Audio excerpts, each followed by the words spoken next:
Di antara mukjizat besar yang Allah anugerahkan kepada Nabi Isa alaihissalam adalah kemampuan beliau membentuk tanah liat menyerupai bentuk burung, lalu meniupnya sehingga menjadi burung hidup yang terbang.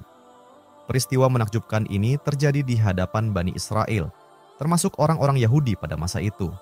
Bukan hanya itu, Nabi Isa juga mampu menghidupkan orang yang telah meninggal dunia, mengembalikan penglihatan bagi mereka yang buta sejak lahir, serta menyembuhkan penyakit kulit yang parah hingga kembali sehat seperti semula. Semua itu terjadi bukan karena kekuatan beliau sendiri, melainkan atas izin dan kehendak Allah Ta'ala. Namun, seperti halnya para nabi sebelumnya, mukjizat tidak selalu membuat manusia beriman. Ketika Nabi Isa menunjukkan tanda-tanda kekuasaan Allah itu, Bani Israel justru terpecah menjadi dua golongan.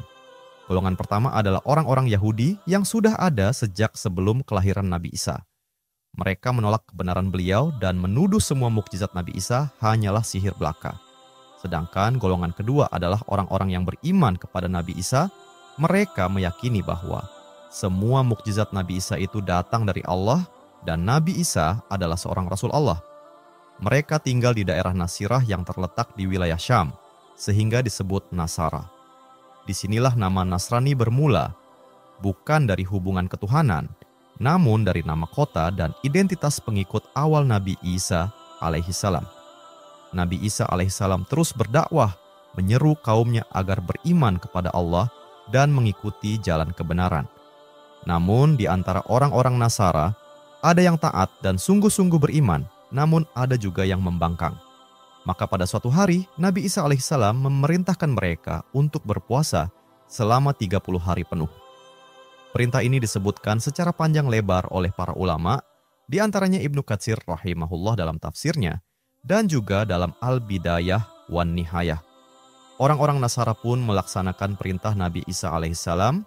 Mereka berpuasa selama 30 hari.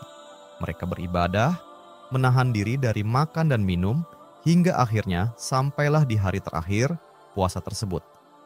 Setelah selesai berpuasa, mereka mendatangi Nabi Isa dengan membawa sebuah permintaan besar. Sebagaimana Allah ceritakan dalam surat Al-Maidah, para Hawariyun, para murid setia Nabi Isa berkata, "Wahai Isa putra Maryam, apakah Tuhanmu mampu menurunkan kepada kami sebuah hidangan dari langit?" Mereka berkata, "Wahai Isa, engkau telah memerintahkan kami berpuasa, dan kami telah menunaikannya 30 hari penuh. Kini kami ingin meminta sesuatu kepadamu. Apakah Tuhanmu mampu menurunkan hidangan dari langit untuk kami?" Mendengar permintaan itu, Nabi Isa alaihissalam merasa khawatir. Beliau takut jika hidangan itu benar-benar turun, lalu mereka tidak mampu mensyukurinya, justru menjadi sebab turunnya azab. Maka beliau menasihati kaumnya, "Bertakwalah kepada Allah jika kalian benar-benar beriman. Janganlah kalian menantang kekuasaan Allah." Namun mereka tetap bersikeras. Mereka berkata, "Kami ingin makan dari hidangan itu agar hati kami menjadi tenang, agar kami semakin yakin bahwa Engkau adalah utusan Allah, dan agar kami menjadi saksi bagi orang-orang setelah kami." Sebenarnya mereka ini tidak bermaksud menantang, tapi ingin meneguhkan iman mereka agar keyakinan itu semakin kuat di dalam hati. Melihat kesungguhan mereka, Nabi Isa pun berdiri untuk berdoa. Dengan penuh kekhusyukan, beliau mengangkat tangan dan bermunajat sebagaimana yang Allah abadikan dalam surat Al-Maidah. "Ya Allah, Tuhan kami, turunkanlah kepada kami hidangan dari langit yang akan menjadi hari raya bagi kami, bagi orang-orang yang bersama kami, dan bagi generasi yang datang setelah kami.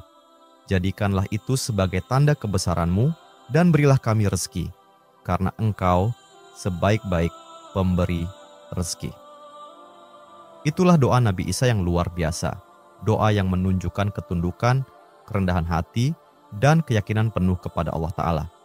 Para ulama menjelaskan, doa-doa para nabi seperti ini memiliki keutamaan besar.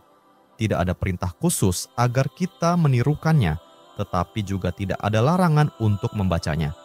Allah memerintahkan kita secara umum untuk meneladani para nabi dan rasul, sebagaimana disebutkan dalam Al-Quran, bahwa mereka adalah manusia-manusia pilihan yang telah mendapat petunjuk. Ibnu Katsir rahimahullah bahkan berkata, bahwa siapapun yang berdoa dengan doa para nabi dalam keadaan yang serupa dengan mereka, maka doanya seringkali dikabulkan. Beliau menyebut contoh seseorang yang lama tidak dikaruniai anak, lalu berdoa dengan doa Nabi Zakaria alaihissalam, dan Allah pun memberinya keturunan. Namun, para ulama juga mengingatkan, tidak semua doa para nabi bisa diterapkan secara langsung. Misalnya, seseorang lapar lalu berdoa, "Ya Allah, turunkanlah kepadaku hidangan dari langit." Maka itu tidak tepat, karena turunnya hidangan bagi Nabi Isa adalah mukjizat, bukan doa yang berlaku secara umum. Kita diperintahkan untuk berdoa dan berusaha. Allah memang menjamin rezeki bagi setiap makhluk, sebagaimana disebutkan dalam surat Hud. Tidak ada satupun makhluk di bumi melainkan Allah telah menjamin rezekinya. Tapi Allah juga memerintahkan kita untuk menjemput rezeki itu, bukan hanya menunggu. Allah berfirman dalam surah Al-Mulk, "Dialah yang menjadikan bumi untukmu agar mudah dijelajahi. Maka berjalanlah di atasnya dan carilah sebagian dari rezeki Allah." Artinya, tawakal bukan berarti diam. Berdoa bukan berarti berhenti berusaha. Keduanya berjalan beriringan. Kita berdoa kepada Allah, tapi juga menempuh sebab-sebab yang Allah syariatkan. Begitulah pelajaran besar dari doa Nabi Isa yang meminta kepada Allah diturunkan hidangan dari langit. Sahabat Pijar Studio yang dirahmati Allah Ta'ala, setelah Nabi Isa alaihissalam menengadahkan tangan dan berdoa dengan penuh kekhusyukan, doa itu pun segera diijabah oleh Allah. Allah Ta'ala kemudian berfirman, "Sesungguhnya aku akan menurunkannya kepada kalian. Tetapi siapa saja yang kafir setelah ini, maka sungguh aku akan mengazabnya dengan azab yang belum pernah ditimpakan kepada siapapun sebelumnya." Betapa berat ancaman itu. Orang-orang Nasara pun gemetar mendengarnya. Mereka sadar, ini bukan permintaan kecil. Mukjizat sebesar ini adalah ujian iman yang amat dahsyat. Waktu yang ditunggu-tunggu akhirnya tiba, hidangan itu benar-benar turun dari langit di hadapan mereka.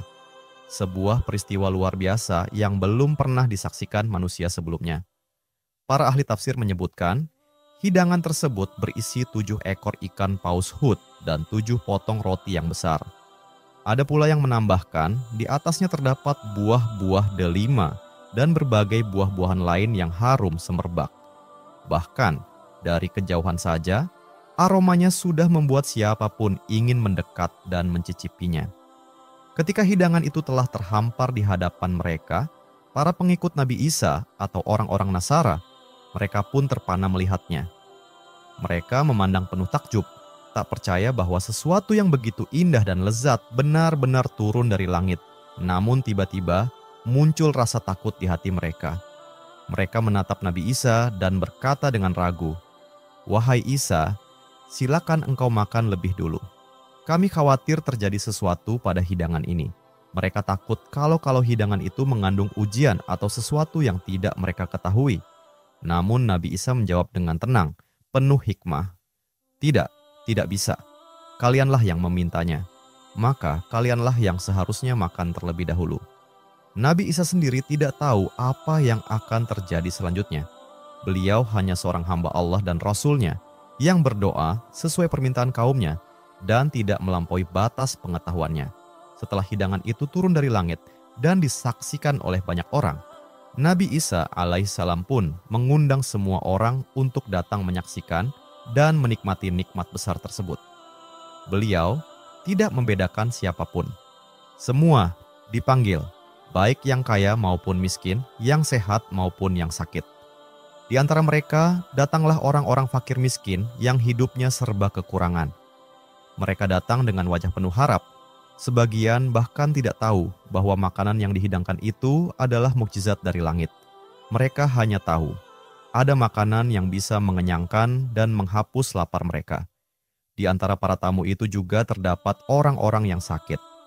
Ada yang telah lama menderita penyakit yang tak kunjung sembuh. Ada yang sudah divonis tak memiliki harapan hidup. Pada masa itu, dunia kedokteran sedang maju. Banyak tabib dan ahli pengobatan yang terkenal. Namun, penyakit-penyakit yang mereka derita tetap tak tersentuh oleh kemampuan manusia. Lalu, dengan izin Allah, ketika mereka mulai makan dari hidangan itu, sesuatu yang menakjubkan pun terjadi. Orang-orang yang sebelumnya sakit seketika sembuh. Luka lama tertutup, tubuh mereka kembali segar, wajah mereka berseri-seri. Penyakit yang sebelumnya dianggap mustahil disembuhkan, hilang seolah tak pernah ada. Berita itu segera menyebar di antara orang-orang Nasara yang lain. Mereka yang sebelumnya hanya menyaksikan dari jauh kini menyesal, kenapa mereka tidak segera ikut memakan hidangan itu sejak awal. Akhirnya, satu persatu, semua pun ikut mencicipinya. Ibnu Katsir rahimahullah meriwayatkan dari sebagian ahli tafsir bahwa jumlah orang yang memakan hidangan itu mencapai 1.300 orang.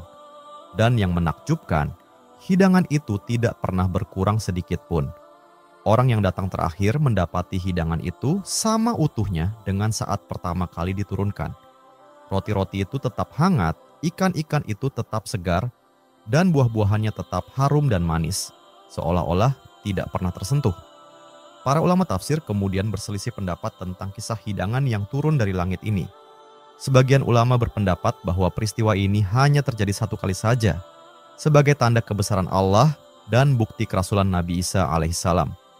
Namun, sebagian yang lain berpendapat bahwa hidangan tersebut turun berulang kali pada waktu-waktu tertentu. Setiap kali hidangan itu turun, mereka pun makan bersama Nabi Isa. Setelah selesai, hidangan itu diangkat kembali ke langit. Besoknya, Allah menurunkannya lagi. Begitu terus berulang setiap hari untuk beberapa waktu lamanya. Namun, ada satu syarat penting. Mereka dilarang keras mengambil sisa makanan itu untuk disimpan di rumah. Tidak boleh ada yang berkhianat dengan menyembunyikan sebagian dari hidangan tersebut. Hidangan itu bukan untuk ditimbun, tetapi untuk disantap dengan penuh syukur pada saat itu juga. Sayangnya, di antara mereka ada yang melanggar. Mereka mengambil sebagian makanan secara diam-diam untuk disimpan. Dengan perbuatan itulah mereka berkhianat terhadap perintah Allah dan amanah Nabi Isa. Maka sejak saat itu, hidangan dari langit tidak pernah turun lagi. Padahal sebelumnya, setiap hari, mereka tidak perlu bersusah payah mencari makanan. Rezeki mereka datang langsung dari langit, sebagaimana mukjizat yang Allah turunkan kepada umat-umat terdahulu. Kisah ini mengingatkan kita kepada kaum Samud, umat Nabi Syalih alaihissalam. Dahulu, mereka juga mendapat tanda kebesaran Allah berupa unta betina yang merupakan mukjizat Nabi Syaleh. Unta itu memiliki waktu minum tersendiri dari mata air mereka. 1 hari untuk unta dan 1 hari berikutnya untuk manusia. Sebagai gantinya, mereka boleh meminum susu dari unta Nabi Syalih yang melimpah dan bergizi. Namun, sebagaimana Bani Israel berkhianat terhadap hidangan dari langit, kaum Samud pun berkhianat terhadap mukjizat yang Allah berikan. Mereka justru membunuh unta itu, seekor hewan suci yang menjadi tanda kekuasaan Allah. Pelakunya adalah seorang bernama Qudar bin Salif, yang disebut oleh Nabi Muhammad SAW sebagai manusia paling celaka dari generasi pertama, yakni orang yang membunuh unta Nabi Syalih alaihissalam.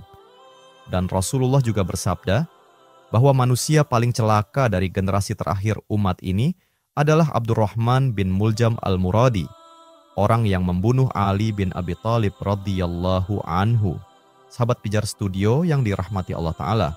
Setelah peristiwa besar itu, hidangan dari langit pun diangkat kembali oleh Allah. Sejak hari itu, mukjizat itu tidak lagi turun, dan kehidupan kembali seperti semula. Namun, dakwah Nabi Isa alaihissalam terus berlanjut.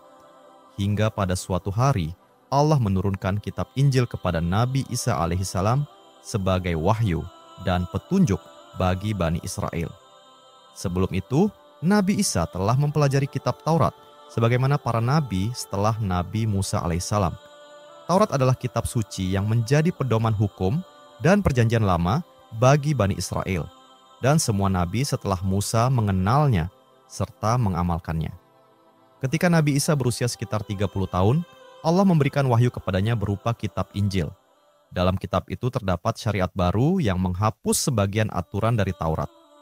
Allah mengabadikan ucapan Nabi Isa dalam Al-Quran, yakni dalam surat Ali Imran. Dan aku datang kepada kalian dengan membawa tanda dari Tuhan kalian, dan untuk menghalalkan bagi kalian sebagian dari apa yang sebelumnya diharamkan bagi kalian. Maka bertakwalah kepada Allah dan taatilah aku. Sejak saat itu, Nabi Isa mulai berdakwah membawa kitab Injil selama 3 tahun penuh. Beliau mengajak manusia untuk mentauhidkan Allah, menyembah hanya kepadanya, dan menjalani kehidupan yang bersih dari kesyirikan serta segala bentuk kezaliman. Namun, sebagaimana para nabi sebelumnya, Nabi Isa pun mendapat perlawanan keras dari Bani Israel. Orang-orang Yahudi tidak senang dengan ajarannya. Mereka menuduhnya dengan berbagai tuduhan, menghina ibunya Maryam yang suci, dan terus mencari cara untuk mencelakai keduanya. Tekanan demi tekanan yang dilakukan kaum Yahudi kepada Nabi Isa terus terjadi. Hingga akhirnya Nabi Isa dan para muridnya harus berpindah-pindah tempat.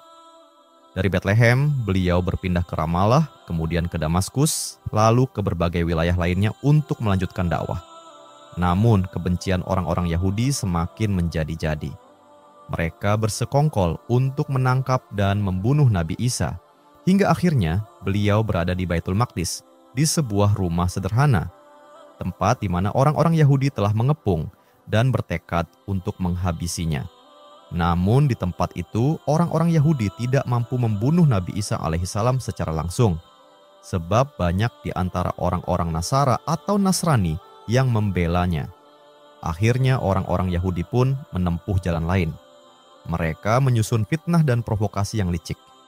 Mereka mendatangi Raja Damaskus pada masa itu, seorang penguasa besar bernama Daud bin Yura, sebagaimana disebutkan oleh Imam Ibnu Katsir dalam tafsirnya.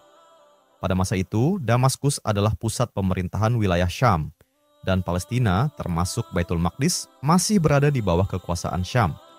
Orang-orang Yahudi datang menghadap Raja Daud bin Yura dan menebarkan berbagai tuduhan kepada Nabi Isa.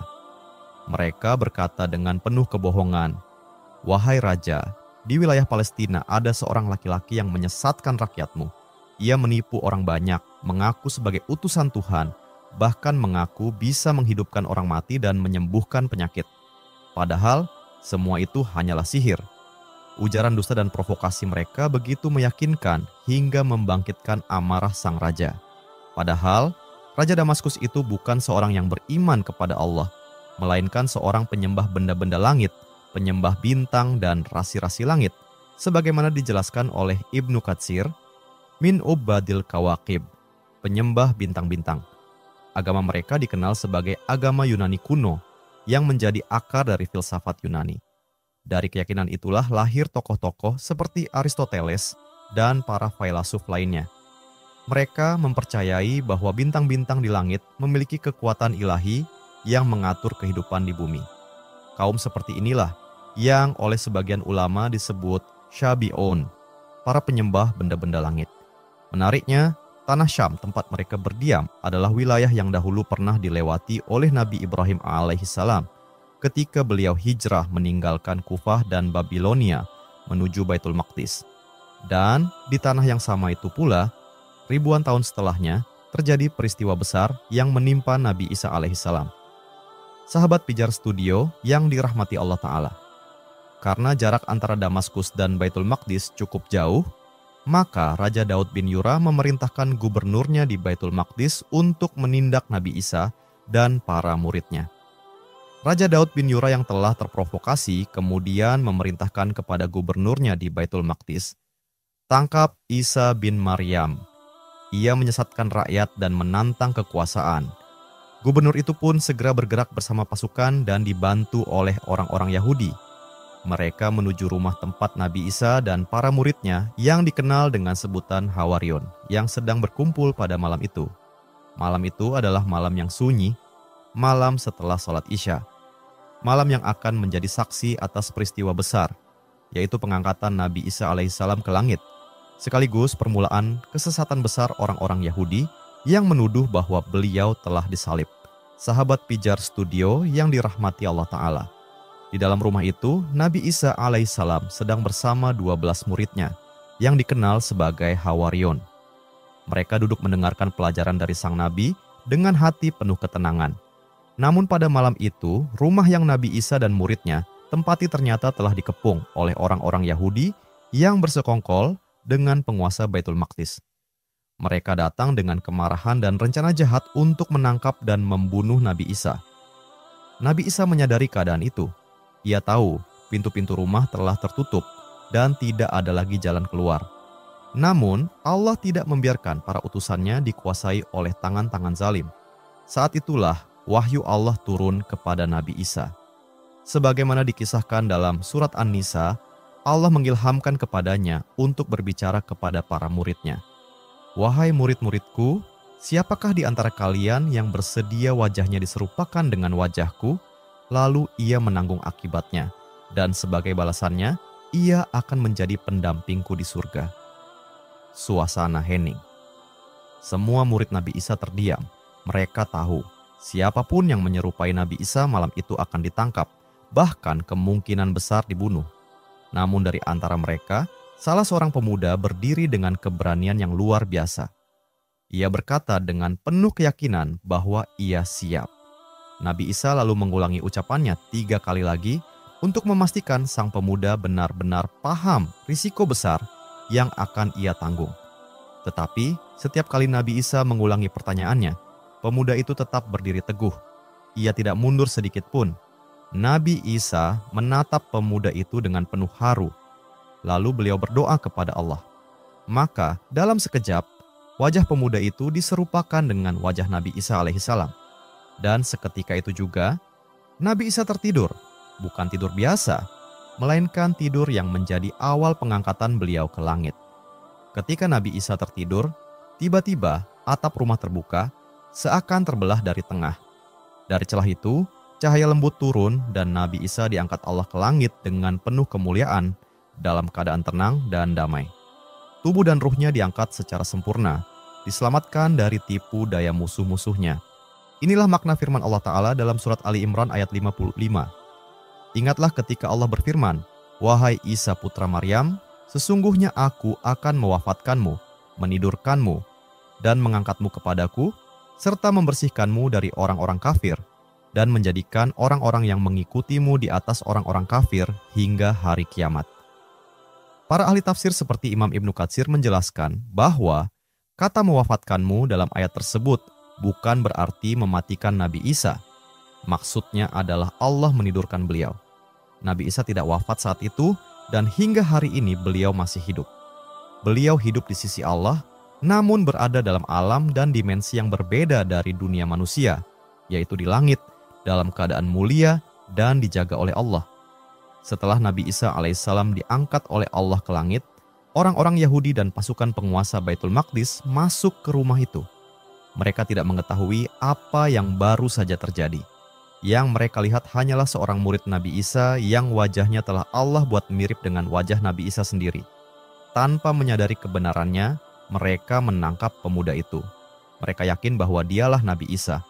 Dengan penuh kebencian, mereka menyeretnya, lalu menyalibnya di atas sebuah papan kayu. Lalu diletakkan duri-duri di kepalanya sebagai bentuk penghinaan terhadap Nabi Isa. Orang-orang Yahudi mengira telah berhasil membunuh Nabi Isa, padahal yang mereka bunuh hanyalah seseorang yang Allah jadikan pengganti. Perlu diketahui bahwa peristiwa penyaliban itu bukanlah penebusan dosa atas manusia, sebagaimana yang diyakini sebagian orang. Melainkan semua itu bentuk penghinaan keji yang dilakukan oleh orang-orang Yahudi terhadap Nabi Isa ibnu Maryam alaihissalam. Demikianlah Allah menyelamatkan Isa putra Maryam dari tipu daya orang-orang Yahudi. Mereka menyangka telah menyalib Nabi Isa, padahal yang mereka tangkap dan salib hanyalah orang yang diserupakan wajahnya dengan beliau. Sementara Nabi Isa diangkat ke langit dan hingga kini beliau masih hidup. Menunggu waktu yang Allah janjikan untuk turun kembali ke bumi di akhir zaman, membawa keadilan dan kebenaran yang sempurna. Sahabat Pijar Studio yang dirahmati Allah Ta'ala, sejak saat itu, kisah penyaliban Nabi Isa alaihissalam menjadi fitnah yang besar, diperdebatkan oleh manusia dari generasi ke generasi. Sebagian percaya beliau disalib, sementara orang-orang beriman tahu mereka tidak membunuhnya dan tidak pula menyalibnya. Tetapi yang mereka bunuh hanyalah orang yang diserupakan dengan dia. Surat An-Nisa ayat 157. Namun kisah Nabi Isa ini belum berakhir, sebab Allah telah menjanjikan bahwa menjelang hari kiamat, Isa putra Maryam akan turun kembali ke bumi. Beliau akan mematahkan salib, membunuh Dajjal, menegakkan keadilan, dan menegaskan kembali kalimat tauhid, La ilaha illallah. Dan ketika tugasnya selesai, beliau akan hidup beberapa waktu di bumi, lalu wafat seperti manusia lainnya. Itulah akhir kisah panjang seorang nabi mulia, Nabi Isa alaihissalam yang diselamatkan dari tipu daya dunia. Wallahu alam. Assalamualaikum warahmatullahi wabarakatuh.